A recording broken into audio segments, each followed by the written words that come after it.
The crisp, white envelope felt like a death sentence in my hands, its contents a stark contrast to the vibrant chaos of my backyard, a space I cherish far more than the sterile, manicured lawns of my neighbors.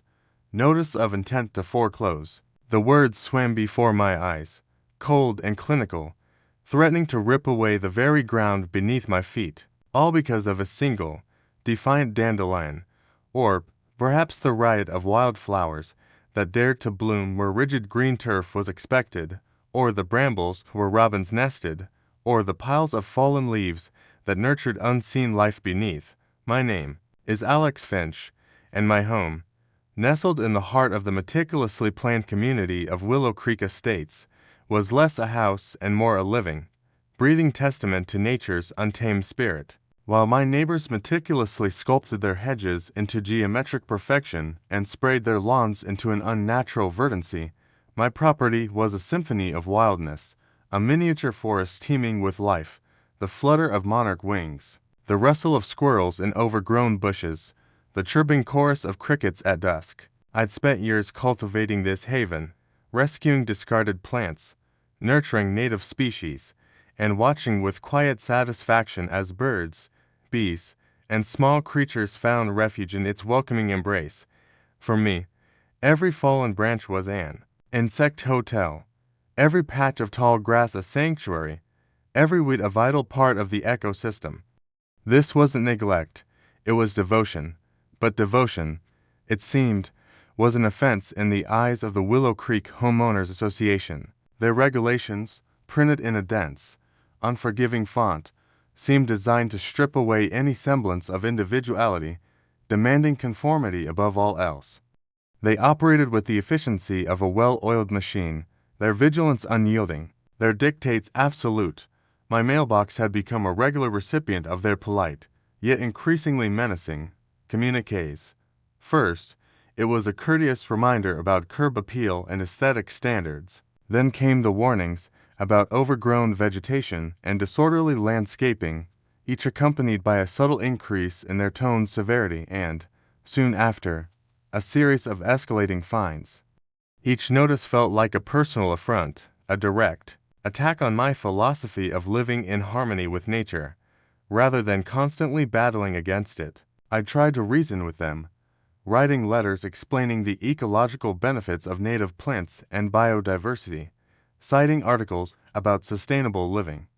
Their responses were always canned, impersonal, and utterly dismissive, reiterating bylaws and regulations as if they were divine commandments. Section 4.3, subsection B.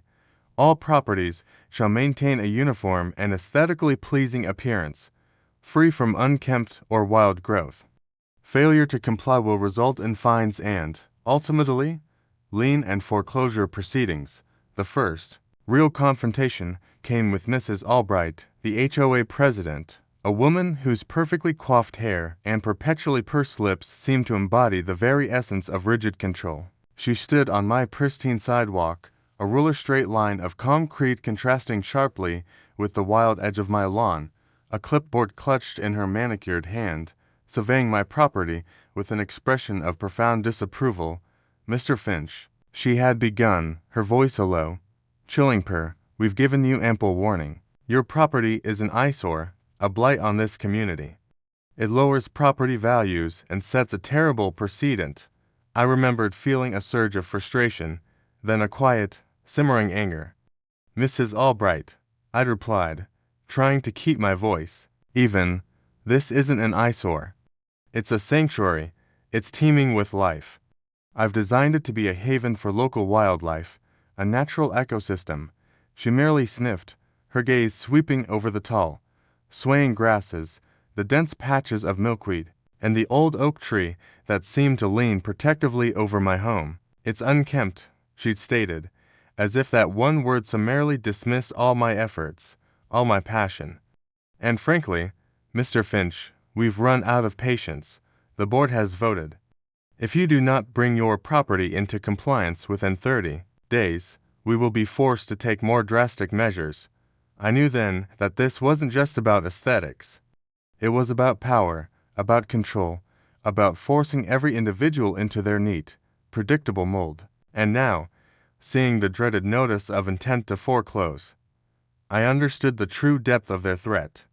My sanctuary, my home, my peace, all were on the line, simply because I dared to let nature thrive.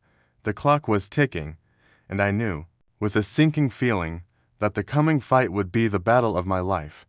The chilling clarity of the foreclosure notice had ripped through my carefully constructed peace, leaving me reeling. The 30-day deadline loomed like a thundercloud, each passing hour amplifying the pressure. My mornings, once spent observing the dew-kissed spiders weaving their intricate webs, were now consumed by frantic phone calls and desperate internet searches.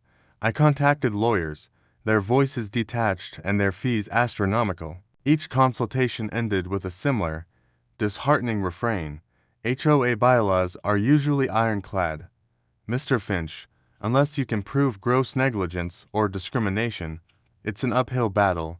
One particularly unhelpful attorney even suggested, quite bluntly, that it would be cheaper to just prune your bushes. The absurdity of it all felt like a physical weight. My home, my sanctuary, threatened over an unkempt appearance, while true injustices often went unchallenged. The HOA, sensing my desperation, only tightened its grip.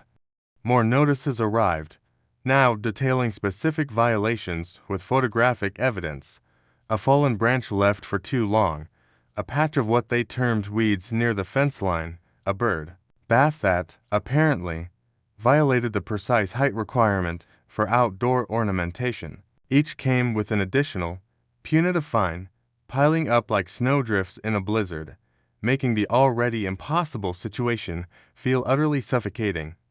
Mrs. Albright, emboldened by the board's unified front, even took to driving by my house, slowly, her SUV a dark, ominous shadow, as if personally supervising my impending doom. The passive-aggressive glares from some neighbors, who valued their property values above all else, also began to wear on me, making me feel like an outcast. In the very place I had sought refuge, sleep became a luxury I couldn't afford, my mind a ceaseless churn of what-ifs and how could-theys. I tried appealing directly to individual HOA board members, hoping to find a sympathetic ear, but their responses were uniform, reciting the same legalistic jargon. They were a monolith, unyielding and seemingly unfeeling. One sweltering afternoon, overwhelmed by the legalistic jargon and the mounting financial burden, I found myself escaping to the cool, musty confines of the Willow Creek Public Library. It was less an act of research and more a retreat from the suffocating pressure of my home. I wasn't even sure what I was looking for. Perhaps some obscure loophole in property law, or be just a quiet corner to clear my head. The library was blessedly quiet, save for the soft rustle of turning pages and the occasional muffled cough. I wandered aimlessly through the local history section, pulling out dusty tomes on Willow Creek's founding, old zoning maps, and even a collection of vintage newspaper clippings. Most of it was dull, detailing early settlers and town council meetings, but then, as I pulled a particularly heavy, leather-bound book titled Willow Creek, A Century of Growth, a smaller, brittle pamphlet tucked inside slipped out, fluttering to the floor. It was old, its paper yellowed and its edges frayed, with a simple, almost childlike drawing of a native bird on its cover. The title, printed in faded green ink, read, Local Habitats and Our Shared Future, A Guide to Conservation in the Willow Creek Valley, circa 1958. My heart gave a tiny, inexplicable thump. The pamphlet was a relic, an advocacy piece from a forgotten era when local conservation efforts were just beginning.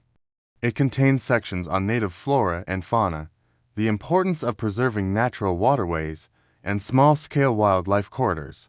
But what truly caught my eye was a short, almost overlooked paragraph on page 7, detailing early efforts by a group called the Willow Creek Ecological Society to identify and protect specific plots of land within the burgeoning valley. It mentioned voluntary designations and agreements with landowners to preserve indigenous ecosystems. There was a faded, almost illegible map tucked into the back, hand-drawn, with certain areas lightly shaded in green pencil. One of these shaded areas, remarkably, seemed to correspond roughly to where my property stood. It wasn't a definitive clue, but it was something. A whisper of a possibility I hadn't even dared to imagine. Later that week, while organizing some old boxes in the attic, looking for financial records that might help my case, I stumbled upon an even more intriguing artifact tucked away in a dusty cedar chest filled with my late great-aunt Eleanor's belongings. The previous owner of the house was a small, ornate wooden box. Inside, amidst dried lavender and a few tarnished silver trinkets, lay a thick, folded parchment. It was brittle to the touch, and dated prominently to the late 1950s. The script was elegant, almost formal, and it clearly bore the seal of a county environmental commission, along with what looked like a faded, official stamp. The document, titled Declaration of Ecological Preservation, mentioned specific land parcels and a voluntary commitment to maintain the indigenous flora and fauna.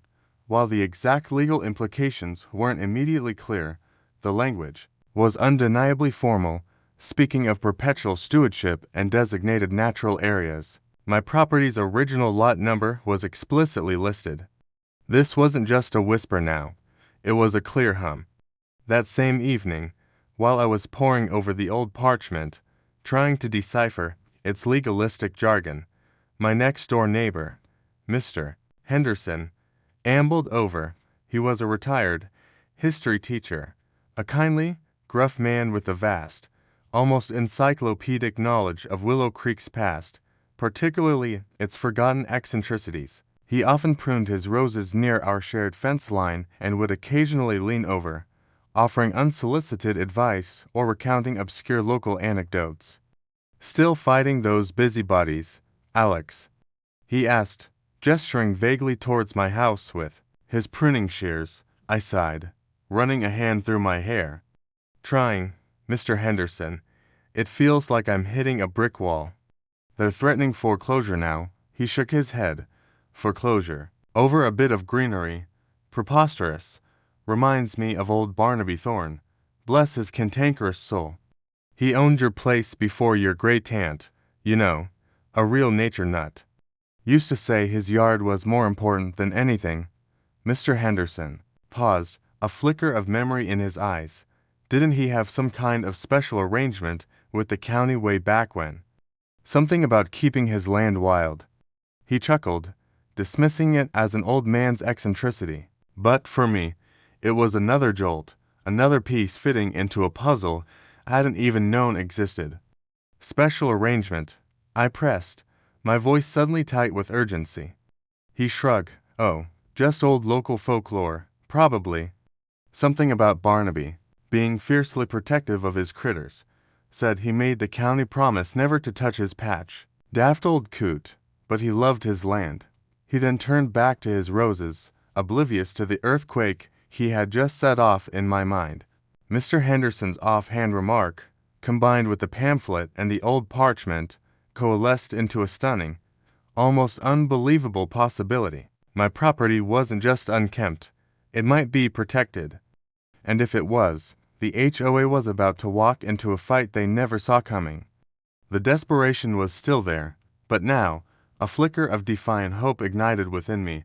The fragmented whispers from Mr. Henderson, combined with the faded pamphlet and the ancient Declaration of Ecological Preservation, had ignited a desperate, flickering hope within me. The next few days were a blur of intense research, fueled by caffeine and a newfound, almost manic determination. I started by cross-referencing the lot number on the old parchment with current county records, a tedious process that led me down a rabbit hole of archived deeds and property transfers. Each document confirmed the lineage of ownership. Barnaby Thorne, then great-aunt Eleanor, then me. But none explicitly mentioned a sanctuary in the modern sense. The term ecological preservation from the 1950s felt archaic, almost quaint, and I worried it might not hold up against the formidable legal machinery of the HOA. I spent hours on the phone, navigating labyrinth and government hotlines, being shunted from one department to another, zoning, historical preservation, environmental protection. Most clerks were polite but unhelpful, unable to grasp the concept of a private residence being a wildlife sanctuary. My breakthrough finally came not from a government office, but from a small, independent historical society nestled in the older part of the county, far from the polished facades of Willow Creek Estates. It was run by a tenacious, bespectacled woman named Eleanor Vance, whose passion for local history was as boundless as her collection of dusty files.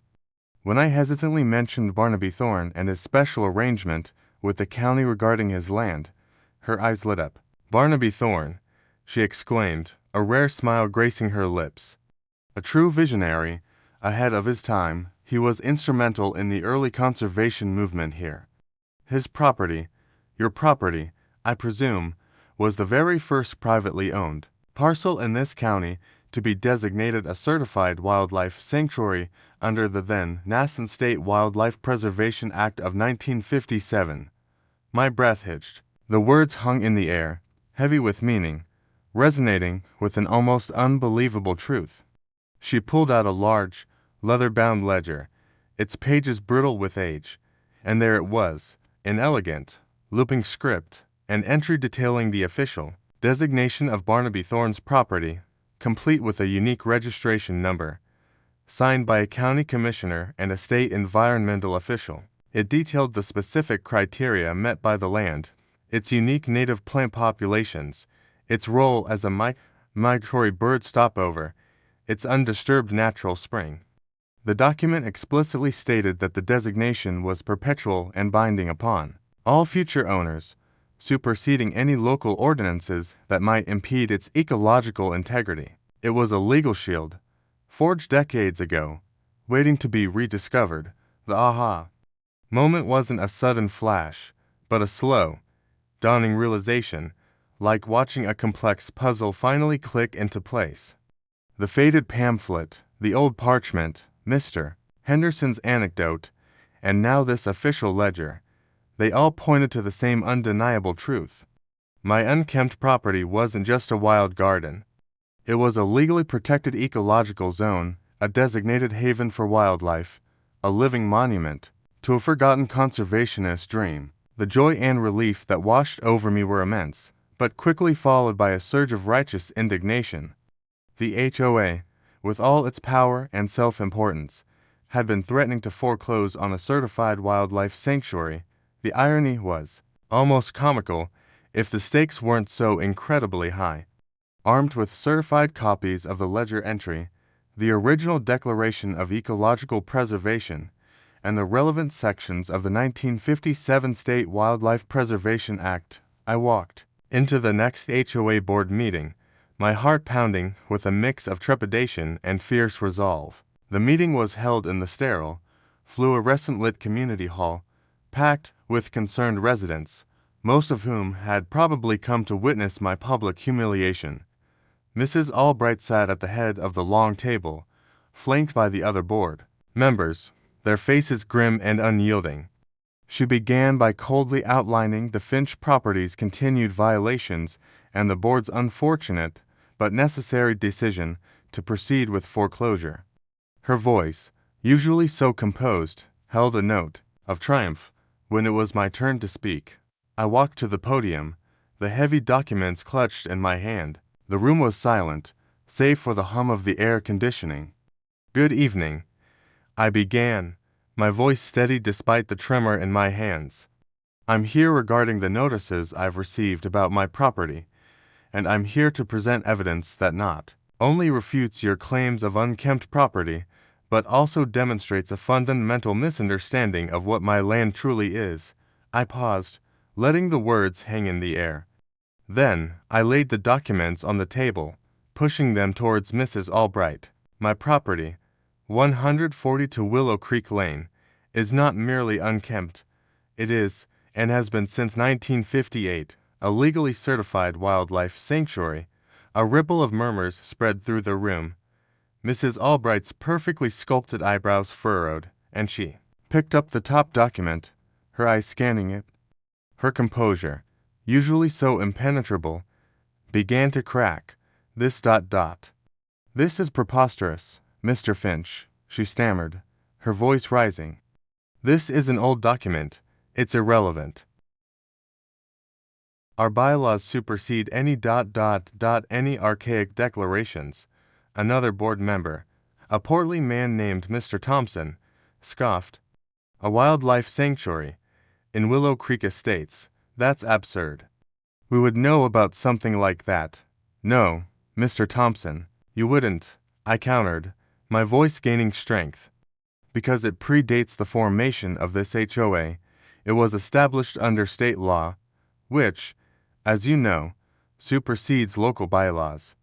And it's not archaic, it's legally binding, perpetual, and registered with the State Department of Natural Resources. I explained how Barnaby Thorne, a visionary conservationist, had dedicated the land, ensuring its protection for future generations. I pointed to the official seals, the registration numbers, the specific legal clauses. The HOA board erupted. Mrs. Albright's face flushed crimson.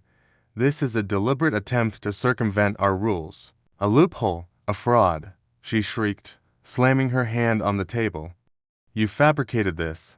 Other board members joined in, their initial disbelief morphing into furious denial and then outright aggression. They accused me of deception, of trying to exploit an obscure technicality. They argued that the HOA's right to maintain property values and community standards was paramount. Their argument shifted from your property is messy to this sanctuary status is an inconvenience that threatens our authority. The nature of the conflict had irrevocably changed. It was no longer just about my overgrown lawn. It was about a clash of ideologies. It was the rigid, uniform control of the HOA versus the inherent, legally protected wildness of my land. It was their bylaws against state law, their perceived authority against a historical, ecological mandate. The threat of foreclosure still loomed, but now, the battle lines were drawn on entirely new ground. I had revealed my ace, and the HOA's reaction confirmed it. They were not just surprised, they were furious, and they were not going to back down easily. This was just the beginning of a much larger, much more public fight. The immediate aftermath of the HOA meeting was a whirlwind. My phone, once a silent sentinel, now buzzed incessantly with calls from local reporters, environmental activists, and even curious neighbors. News of the wildlife sanctuary versus HOA foreclosure battle had spread like wildfire through Willow Creek, fueled by furious residents who had witnessed the board's outrageous reaction to undeniable proof. The story was simply too good, too ironic, to ignore. Within days, I found myself giving interviews, my quiet life suddenly thrust into the spotlight. Local news channels ran segments featuring my unkempt yard, juxtaposing its wild beauty with Mrs. Albright's stern pronouncements about property standards. Overnight, I transformed from the neighborhood eccentric into an accidental hero, a symbol of defiance against bureaucratic overreach. The public outcry was swift and powerful. People started showing up at my house, not to gawk, but to offer help. College students from the local university's environmental club volunteered to help me identify more species on my land and document its ecological value. Local gardeners, inspired by my stand, brought me native plant seeds. Even some neighbors, who had previously avoided eye contact, began offering quiet words of encouragement, admitting they were tired of the HOA's draconian rules. A major boost came when the State Wildlife Preservation League, a powerful environmental advocacy group, caught wind of the story. Their legal team, led by a sharp and passionate attorney named Lena Sharma, immediately reached out, offering their services pro bono. Mr. Finch, she'd stated during our first meeting, her voice firm, this isn't just about your property, it's about precedent. If an HOA can bypass a state-certified sanctuary, then no protected land is truly safe from arbitrary rules. Their involvement instantly elevated the battle, turning it from a local dispute into a significant legal and environmental case. But as public support swelled, the HOA's counterattack intensified, becoming more desperate and, chillingly, more personal. Mrs. Albright, seemingly fueled by a venomous cocktail of embarrassment and fury, orchestrated a smear campaign. They released carefully edited snippets of my past HOA violations, emphasizing the neglect before the sanctuary revelation. They hired a PR firm to issue statements painting me a rogue homeowner attempting to exploit an obscure loophole to evade community standards, framing the sanctuary as a mere convenient excuse. They even tried to discredit the 1957 State Wildlife Preservation Act itself, claiming it was outdated or ill-defined, pushing for new local ordinances that would effectively override it. Whispers began circulating through the community that I was a radical environmentalist, that my property harbored vermin, that I was simply trying to avoid paying my dues. It was Lena Sharma, the tenacious attorney from the State Wildlife Preservation League, who first sensed that there was more to the HOA's unwavering aggression than mere concern for aesthetics or property values. Their reaction is disproportionate. Alex, she'd mused during a strategy session, poring over complex property maps. They're fighting too hard, spending too much on legal fees and PR for just an unkempt lawn. There's something else at play. Her team began digging deeper, scrutinizing the HOA's financial records, recent property sales, and the backgrounds of the board members. The true, underlying motive, the sinister loop in the HOA's seemingly irrational behavior, began to unspool. During a deep dive into Willow Creek's master development plans, it wasn't Mrs. Albright's personal vendetta, though her zeal certainly helped execute it. It was about money, and a powerful, behind-the-scenes real estate developer. The HOA board, or at least a significant faction within it, including Mrs. Albright and Mr. Thompson, had been secretly negotiating with a major developer, Evergreen Holdings, for the construction of a new, high-density luxury condominium complex. The proposed site for this ambitious project, a large, undeveloped tract of land directly adjacent to my property, land that was deemed undesirable by the developer unless they could also acquire my relatively small, but strategically located, parcel, my land, with its direct access to a quiet stream and its unique natural features, was seen as the perfect green space amenity for the planned condos, a pristine, manicured park for the future residents. But my wild property, and especially its sanctuary status, was a critical obstacle. It represented an immovable barrier, a legal headache that threatened to derail their lucrative deal. They couldn't build their high-end complex with a wildlife sanctuary next door, and they certainly couldn't use it as their meticulously designed green amenity if it remained authentically wild. The HOA's relentless pursuit of my unkempt property, their swift move to foreclosure, and their subsequent refusal to acknowledge the sanctuary status now made chilling sense. It wasn't about uniformity, it was about acquisition. They weren't just trying to enforce bylaws, they were trying to clear the path for a massive development, and my little wild haven was simply in the way.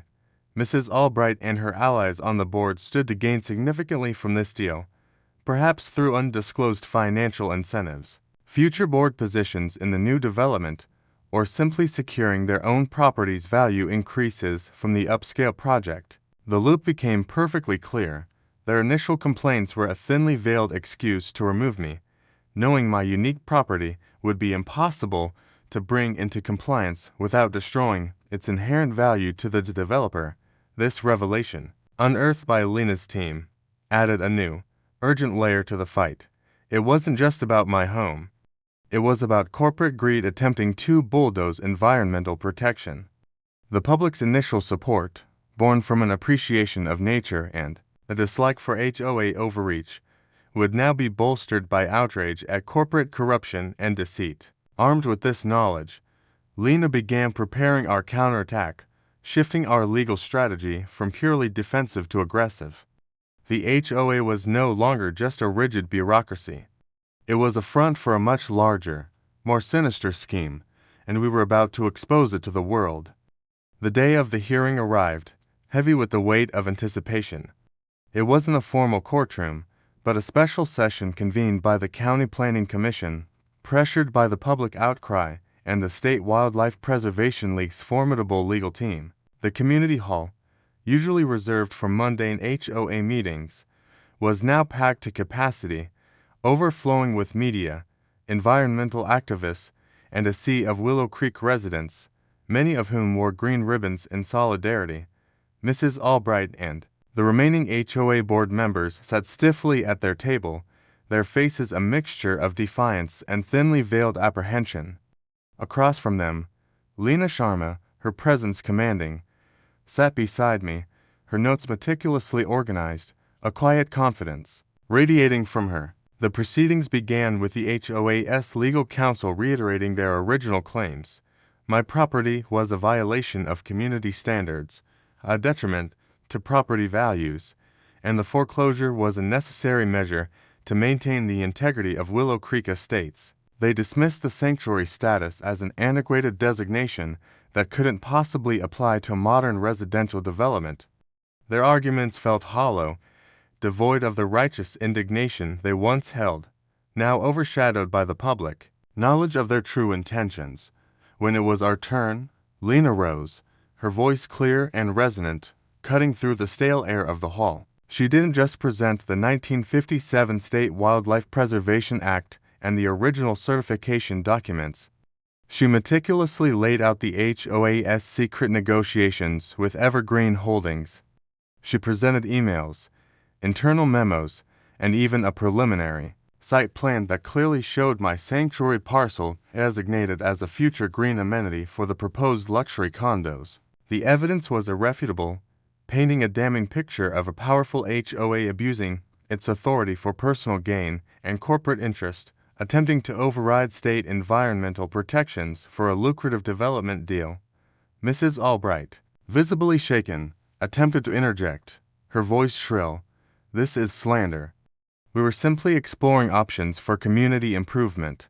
But Lena was relentless, calmly detailing the financial incentives offered to board members, the hush meetings, and the deliberate obfuscation of the sanctuary's legal status.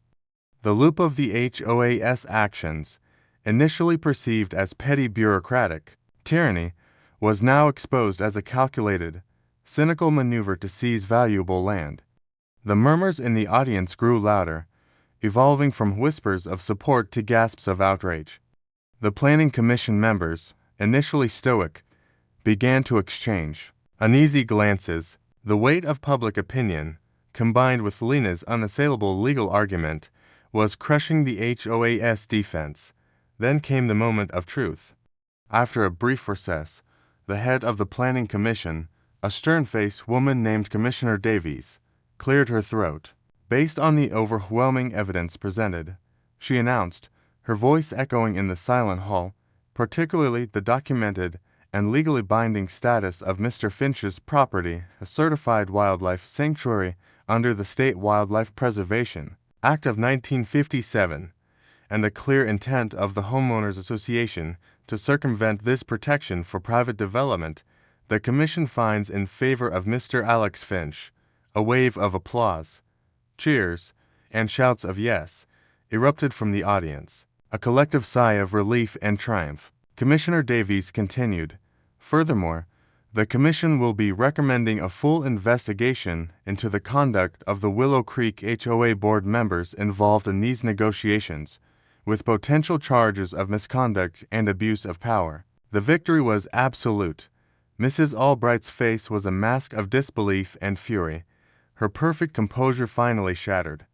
She stood up abruptly, knocking her chair over, and stormed out of the hall, followed by a few other red-faced board members. It was a moment of profound vindication, not just for me, but for everyone who believed in the sanctity of nature and the power of truth.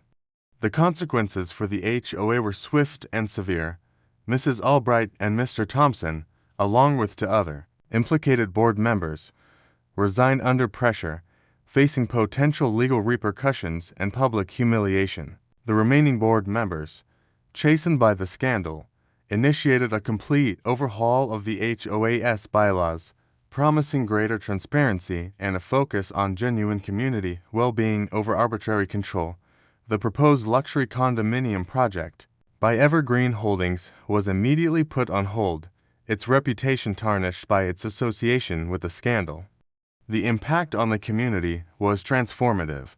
The story of the Willow Creek Wildlife Sanctuary became a local legend, a rallying cry for environmental awareness. Neighbors who had once been indifferent or even hostile now approached me with genuine curiosity, asking about native plants and bird species. Local schools organized field trips to my property, now officially recognized and celebrated as a vital ecological asset. I collaborated with the State Wildlife Preservation League to host workshops on urban wildlife conservation, turning my once unkempt yard into an educational beacon. The loop of the story, which began with the HOA's absurd accusation of unkempt property, had closed in the most satisfying way possible. My home, once threatened for its wildness, was now revered precisely because of it. My life, though still quiet, was richer, imbued with a new purpose. The frantic anxiety that had once consumed me was replaced by a deep sense of peace and pride. I continued to nurture the sanctuary, observing the cycles of nature, now with the added joy of knowing it was truly safe, a testament to resilience and the unexpected power of a single individual standing up for what they believed in. The dandelions still bloomed, the wildflowers still swayed, and the birds still nested, but now they did so not in defiance, but in celebration, protected by law and cherished by a community that had finally learned to see the beauty in the wild.